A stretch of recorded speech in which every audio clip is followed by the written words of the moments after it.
skriflesing is uit 1 Korintiërs 15, vanaf vers 15 tot vers 20, en die tema is geen opstanding, geen Christendom. Dan die leerkollekte van Byblia, die hawe en die seelui bediening.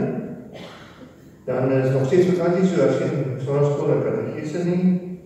Die skole begin die 12de April weer. Dan Bybelstudie by Marita, Steenbokstraat nommer 4, dit is Dinsdag 9 die oggend en 14:30 half 3 middag. By Audrey van Seil, Baardstraat 5, is Woensdag 4 die middag. Dan Visser is herstel nog, is by die huis, op die oomblik, of die tyd nie, maar hy werk nog nie, dis wat ek bedoel, maar hy is dan vanoggend nie by ons in die kerk. So baie welkom terug by ons, is goed om jou lewe te lewe, dit is gebeur. Joey Clifford, die herstel nog van sy beroerte, dan Tricia van Deventer is nog in die hospitaal. Vraag my julle vir voorbinding vir die mense.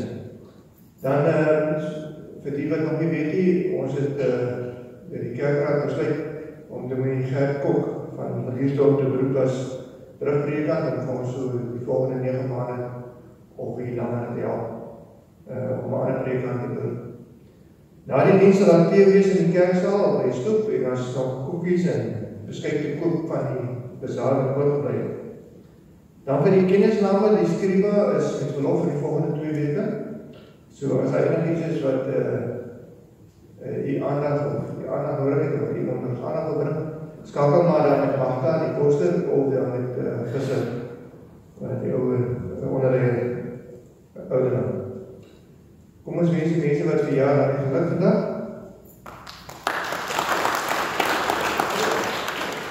Goed, dan op die plek so dat ons opvolgend Dominee Willem vermaak, hy is dan geen vreemde by ons, hy was al 'n paar keer hiersom.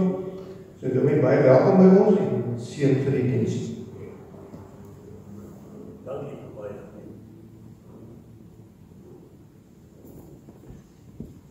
Nou ja, goeiemôre gemeente.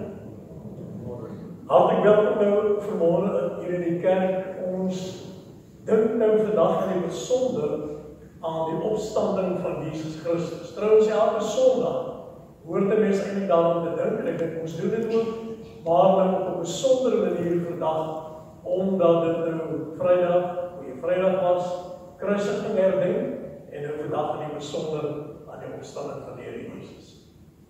As woording Psalm 95 vers 6 en 7, kom ons val in eerbetoon voor hom neer. Kom ons buig, kom ons kniel voor die Here ons Skepper. Hy is ons God, en ons is sy volk, sy kudde, sy skape deur sy hand versorg. Die Here groet die gemeente deur sy voorganger, genade en vrede vir julle van hom wat is en wat was en wat kom, en van die 7 geeste voor sy troon, en van Jesus Christus die geloofwaardige getuie, die eerste wat uit die dood opgestaan, die heerser oor die konings van die aarde. Amen. Kom ons sing van Liedboek 409 vers 1 tot 3, hoor jy die Paasfeesklokke. 409 vers 1 tot 3.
Ons staan vanmôre met groot verwondering voor die oop graf van ons Here Jesus Christus.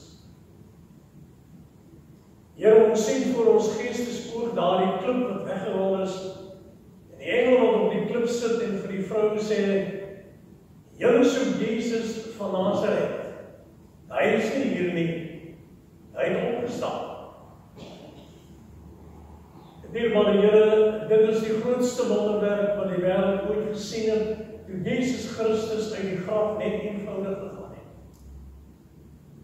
Ons sê vanmôre weer vir die dankie vir Goeie Vrydag, en dat Jesus destyds in ons plek gekruisig is, en die prys vir ons sondes betaal het. Maar ons sê vanmôre vir die baie dankie, dat hy in die dood opgewek is, en dat hy lewe, en dat ons met hom kan lewe. Ons buig vanmôre voor U in aanbidding die almagtige God en Hemel Vader. Ons buig voor U as die Vader van Jesus Christus. En ons sê vir U baie dankie, dat ons hier kan saam wees en kan saamkom, om die opstanding van Jesus Christus te vier.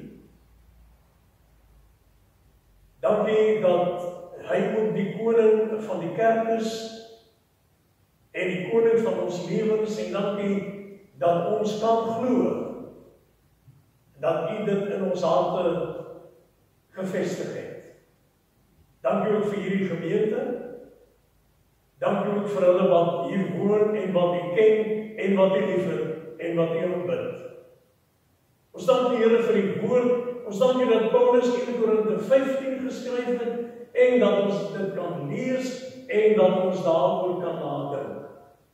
Maak dan ons harte oop, maak ons verstand helder, en as ons hier uitgaan, maak ons monde oop, en ons tonge los, dat ons die evangelie van die gekruisigde en opgestaane Jesus Christus kan gaan verkondig. Ons aanbid U en dank U in sy naam. Amen. Nou, broeders en susters, julle het gesien dat die tema wat ek gekies het is geen opstanding, geen Christendom. Ek wonder net, toe julle nou in die kerk kom sit het, julle so 'n bietjie daaroor nagedink. Ek sou baie graag wil weet wat julle van die tema dink. Geen opstanding, geen Christendom. Besluit maar, terwyl ek aan die gang is, hier teen die einde van die preek, of ek reg is, en of ek daar 'n foutjie gemaak het, toe ek hierdie tema gekies het. Nou, ons lees nou 1 Korinte 15, ek het gesê 15 tot 20, maar kom ons begin maar by die eerste vers. Paulus sê, ek herinner julle broers, nou want daar in die Nuwe Testament staan broers, dan is susters of vroue altyd ingesluit. Dis maar die manier hoe hulle dit gedoen het, hè? Vroue is ingesluit. Ek herinner aan julle broers aan die evangelie wat ek aan julle verkondig het, en wat julle ontvang het, waarin julle ook gevestig staan. Deur die evangelie word julle ook gered, as julle vashou aan die boodskap, soos ek dit aan julle verkondig het. As julle aan iets anders vashou, het julle te vergeefs tot geloof gekom. Die belangrikste wat ek aan julle oorgelewer het, en wat ek ook ontvang het, is dit. Christus het vir ons sondes gesterf volgens die skrifte. Hy is begrawe, op die 3de dag opgewek volgens die skrifte. Hy het aan Cephas, weet julle wie Cephas? Dis Petrus. Dis Petrus se Arameese naam. Ou Testament, oorspronklik geskryf in Hebreëus, sekere dele in Aramees, is maar amper dieselfde. Nou Cephas is Petrus se Arameese naam, wat rots beteken.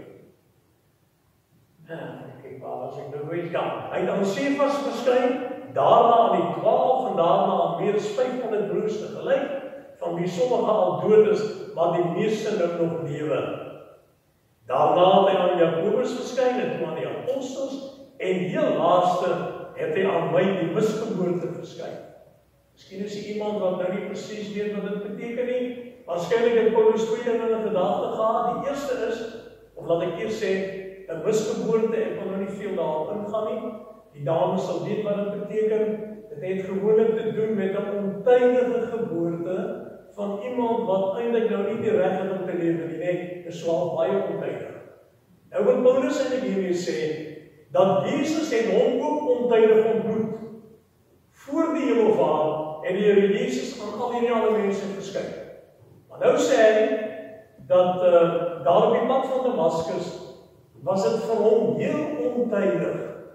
Dis so 'n ontydige geboorte dat Jesus toe daar aan hom verskyn het, terwyl hy vroeër aan al die ander mense verskyn het. Maar dit kan dalk ook beteken dat hy hiermee wil sê, hy het die gemeente vervolg, hy het ons die kerk vervolg, en toe verskyn Jesus aan hom op die pad van Damaskus.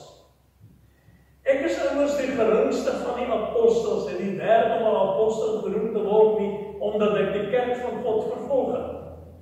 Maar deur die genade van God is ek wat ek is, sy genade aan my was nie te vergeefs nie, inteendeel, ek het harder gewerk as hulle almal, eintlik was dit nie ek nie, maar die genade van God wat by my is.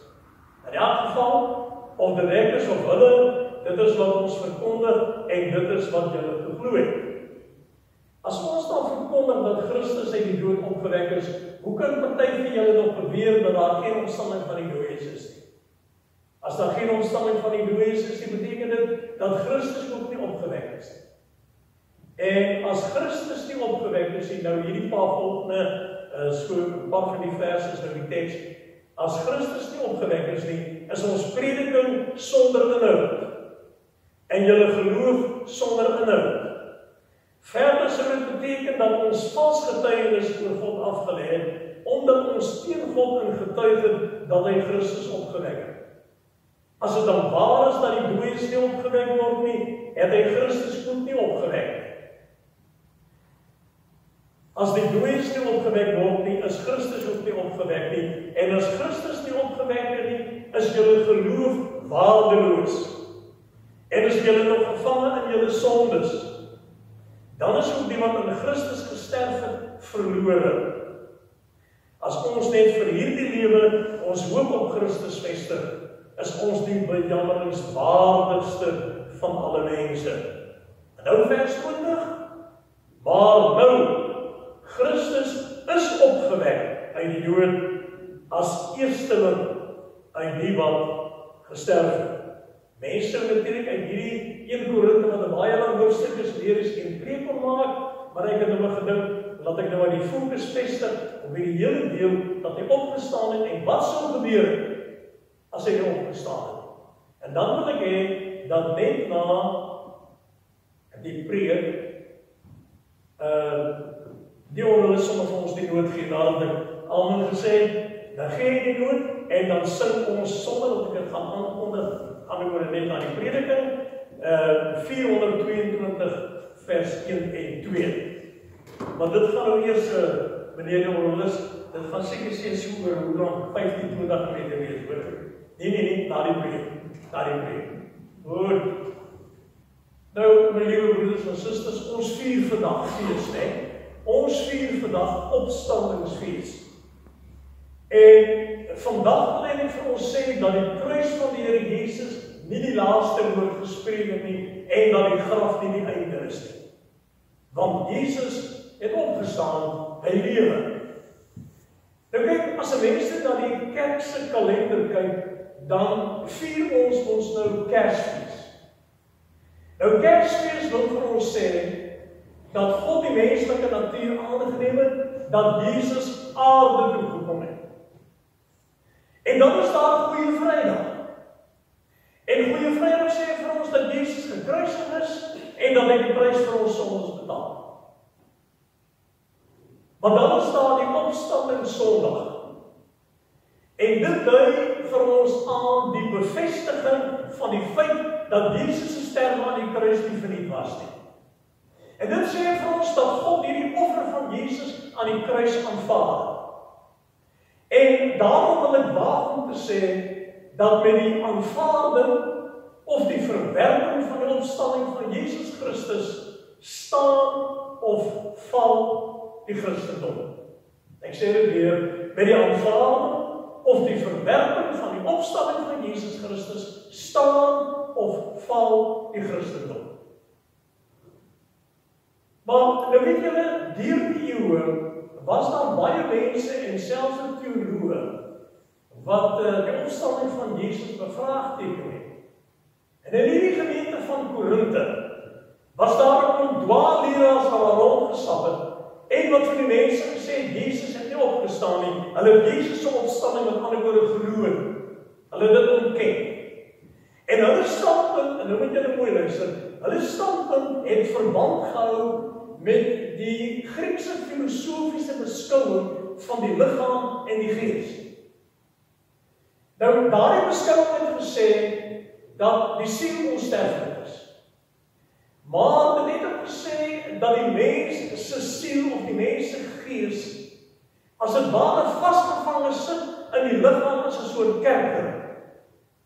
En hulle standpunt was verder dat hierdie siel van 'n mens, dat hierdie gees van jou, om dit so te stel, eintlik begeer. Miskien moet ons net 'n plan maak met daai kat asseblief hoor. Anders dan gaan ek en die kat kommenteer vandag met mekaar. Dit gaan baie lekker wees. In elk geval, ek was besig om te sê dat hulle standpunt daar neergekom het dat die siel of die gees begeer om uit hierdie kerker te ontstaan. En as 'n mens nou sterf, dan het die siel nou ontsnap en die siel voer 'n soort skimme bestaan in die doderyk. En so staan daar nou die skeiding tussen die liggaam en die gees. Want omdat hierdie gees begeer het om te ontsnap, daarom is dit 'n soort van 'n finale skeiding. Met ander woorde, dit kom dus nou daarop neer dat dit dan onverzoenbaar is met die hele gedagte dat liggaam en gees weer herenig kan word. Weer herenig kan word by die opstanding van die dooies. Daarom het hierdie dwaalleraars gesê dat daar's nie 'n opstanding van die dode nie, en dit beteken dat Jesus ook nie opgestaan het uit die dood nie. En op hierdie wyse en hierdie dwaalleraars, dis die kern van die evangelie van Jesus aangetast. Want die kern van die evangelie, natuurlik is dit dat hy gekruisig is, maar nog meer gesê, dit gaan oor Jesus as die opgestaane Here wat lewe. Nou begin Paulus in die hoofstuk te skryf. Want hy besluit hy moet ons nou skryf teen die dwaalleraars. En dan begin hy die hoofstuk dit te sê dat Jesus gekruisig is vir ons sondes. En dat hy begrawe is, waar dat hy opgewek is. En dat hy verskyn aan Petrus, en aan Jakobus, en aan die apostels, en uiteindelik sê hy, en die Here Jesus ook aan hom verskyn. Nou wat ek nou wil doen is, ek wil nou probeer om te sê wat sou gebeur het as Jesus nie opgestaan het. En Paulus noem vir ons 5 dinge. Hy sê as Jesus nie opgestaan het uit die dood nie, dan sou hierdie 5 dinge die gevolg daarvan gewees het. En die eerste is, hy sê as Jesus nie opgewek is nie, is ons prediking, met ander woorde ons verkondiging, is sonder inhoud. Dis sinloos. Kort voor Jesus se hemelvaart stuur hy sy disippels uit en hy sê gaan maak disippels van alle mense.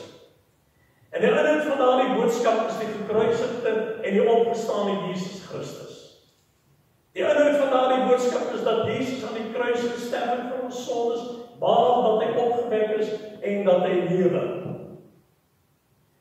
En julle weet, as dit nie die inhoud van die prediking is, of as Jesus dan nie uit die dood opgestaan het nie, dan beteken dit, ons verkondig aan mense 'n man wat meer as 2000 jaar gelede op die aarde geleef het, en wat 'n navolgenswaardige voorbeeld gestel het, maar wat gesterf het, en hy is dood, soos Boeddha en soos Mohammed. Hulle het nooit uit die dood opgestaan. En dan beteken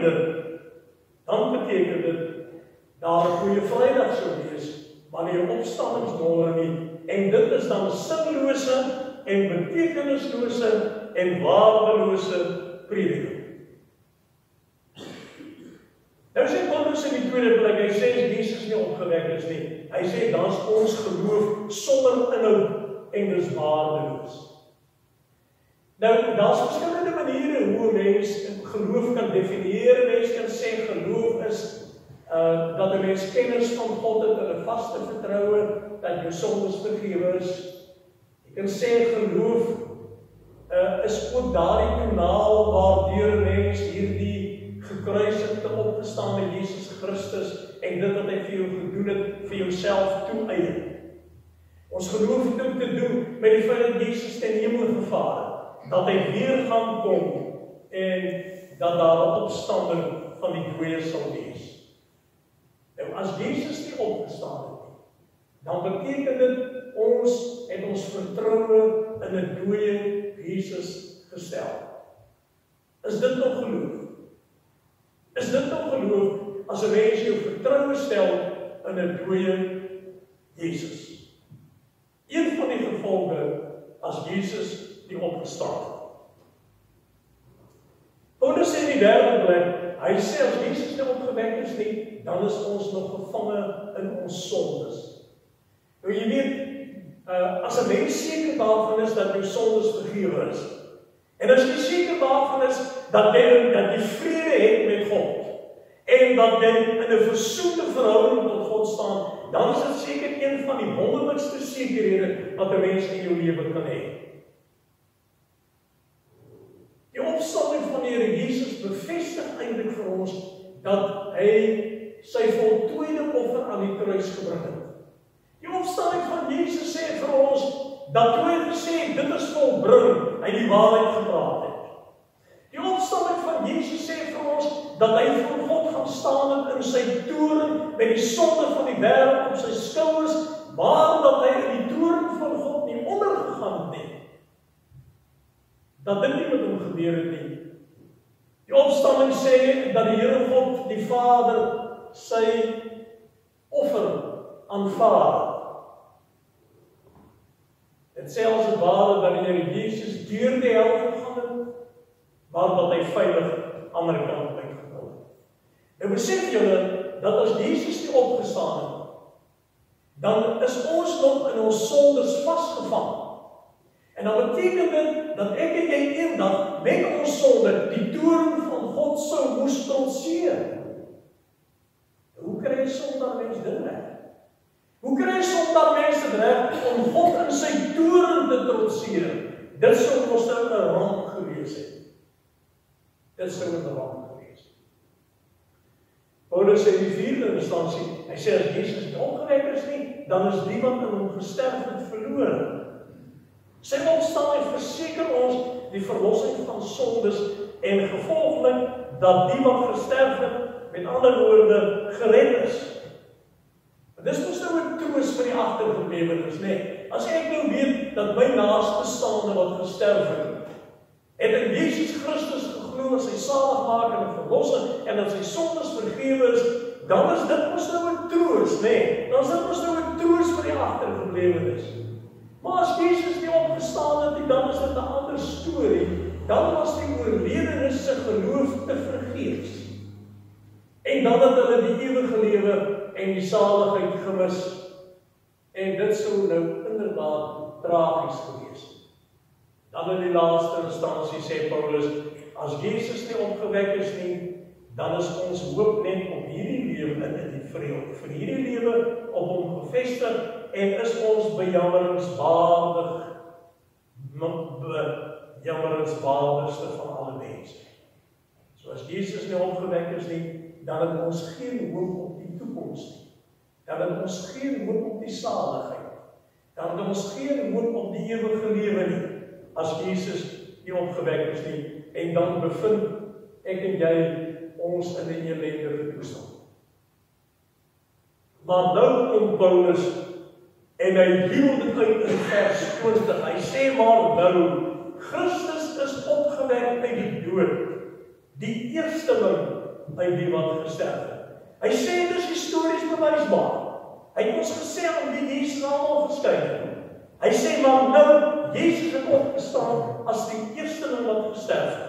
Nou hier moet ons net so vir 'n oomblik na die Ou Testament gaan, want kyk daar in daardie tyd het hulle op Paasfees, op die geleentheid van die Paasfees, het hulle die eerstelinge van die oes ingebring. So die eerstelinge van die ryk oes het as 'n ware gebuig oor die hele oes. En met daardie eerstelinge van die oes is die hele oes mos nou ingesluit. Nou Jesus is die eersteling van die wat uit die dood opgestaan het. En hy buig as 'n ware en hy buig as het ware oor die dooies.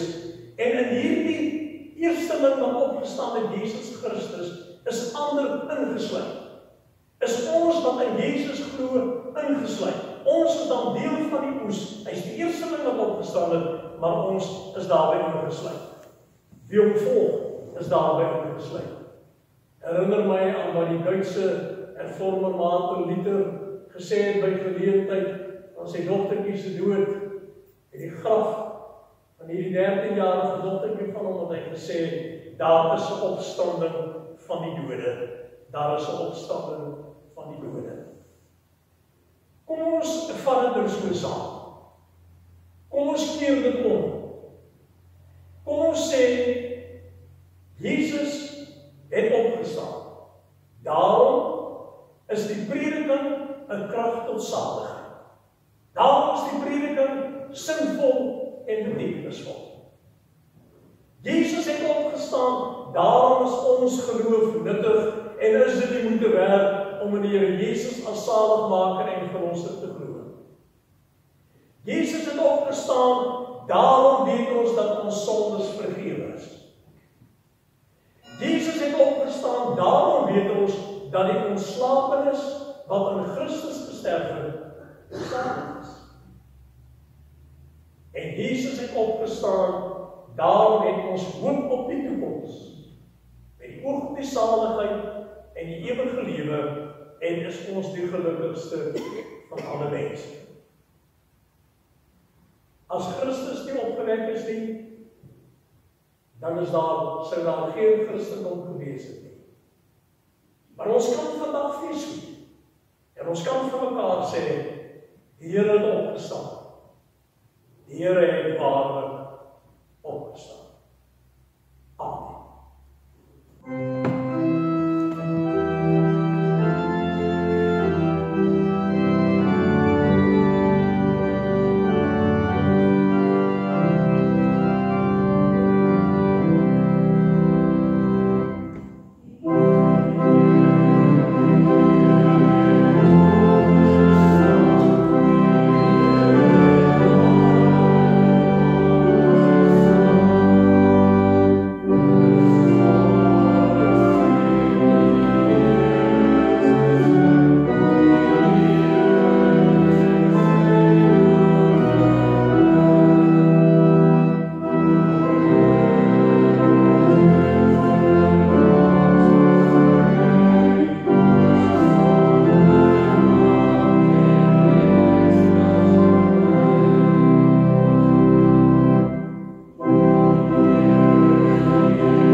Wat op die derde dag weer opgestaan het uit die dode, wat opgevaar het na die hemel en sit aan die regterhand van God, die almagtige Vader, van waar hy sal kom om te oordeel die wat nog lewe en die wat reeds gesterf het. Ek glo in die Heilige Gees.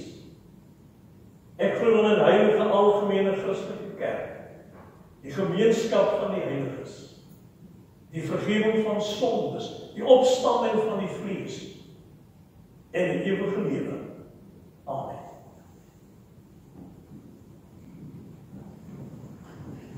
Kry nou geleentheid om die Here te dien. met die daglikes.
Miskien is daar nog so iets wat ek vir julle moet sê.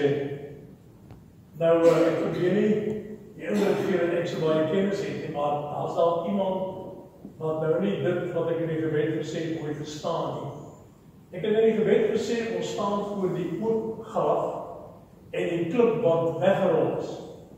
En miskien is dit van die kinders of van die jong mense wat daar dit nou nie weet nie, maar kyk in daardie tyd.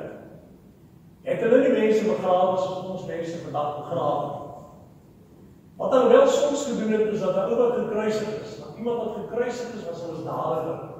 Dat hulle sommer so in 'n vlak graf gesit, dat die diere, die voëls, die ouetjie, die lijk kan bykom. Maar die manier hoe hulle dit gedoen het, was hulle in 'n rots, het hulle 'n grafkamer uitgekam.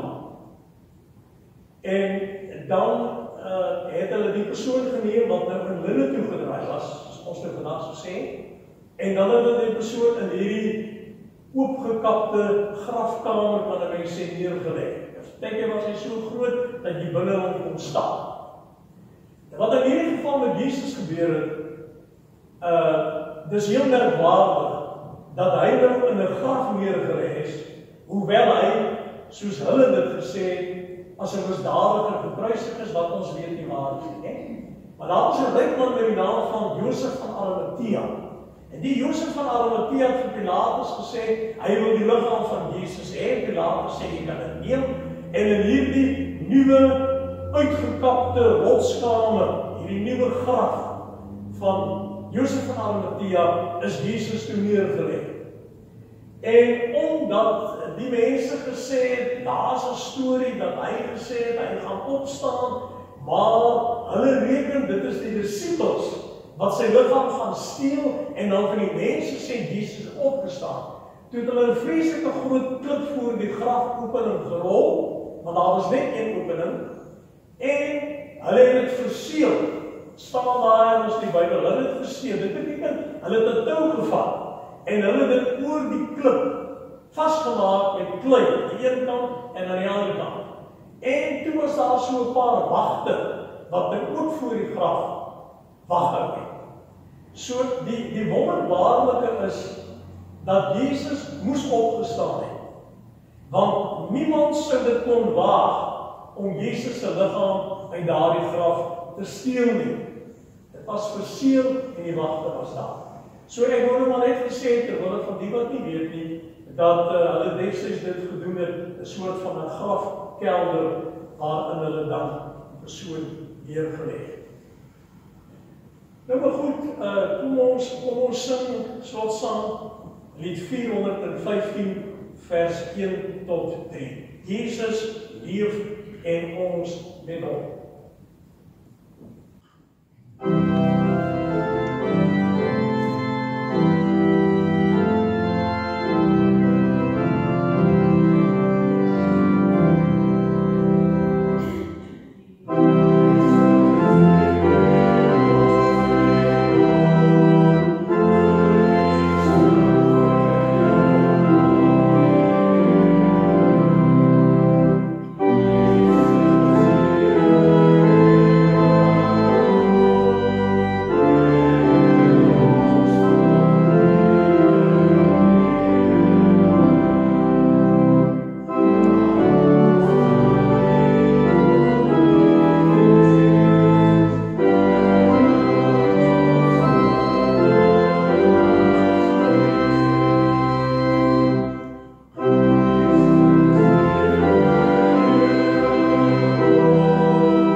Ontvang die seën van die Here en gaan in vrede.